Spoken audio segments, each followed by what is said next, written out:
is an 18-year-old supposed to say when they hear you have to choose a career today? You have to save enough to pay for an education in which you may or may not graduate from. You have to study so you don't wind up dumb, and you have to have a part-time income.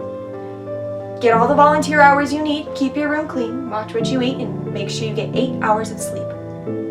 Join a school club, exercise a ton, make sure you get all your chores done. Oh, you applied for that scholarship. Here's another one. But you're still a kid, so make sure you still have some fun. What is an 18-year-old supposed to say to that when their life's barely just begun? We are puppets on strings made of expectations, and with each tug it brings an applaud of congratulations from an audience filled with critics so sure that they're right to assume that we'll follow their scripts line for line. But we won't. We don't have to be a clone of all the past lives that have shown success, because we, based on our individual needs and beliefs, are in charge of our own accomplishments. But we, blinded by what we're expected to be, worried about being rejected by these expectations trapping us in strings, we bleed and we fall and we cry in the middle of the night because nobody told us that different can be right. We are pulled in this glorified direction of a perfect reality to live up to. But what does the perfectionist do when told that perfection is simply an illusion? What does the winner do when told that even winners end up losing? What does the valedictorian do when told they got second place? What does the child do when told that they're too old to play?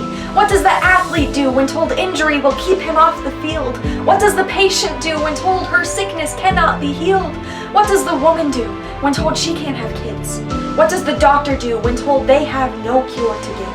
What does the teacher do when told to teach into a screen? What does the extrovert do when told the whole world is going into quarantine? I'm not a mother or a doctor or a teacher, but I've known what it is to look around and realize you're alone. I've known what it is to say yes when you wanted to say no. I've known what it is to have 2 homes instead of 1. I've known what it is to grieve the heart of a loved one. Isn't it lovely? The way we're all breaking, yet our shattered, broken pieces still fit together like a puzzle made from the weaknesses we're too ashamed to admit. We're all faced with the same change and the same pains, yet the expectations remain strung, woven into strings on the futures of the young. So, what does the 18-year-old do when told not to be a teen? When told that at our age we must fall into the same old adult routines or else miss our chance at success and end up on the streets with nothing to eat.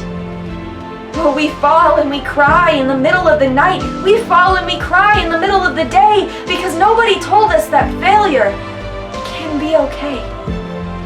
That imperfection can be okay. That losing can be okay. That hurting can be okay.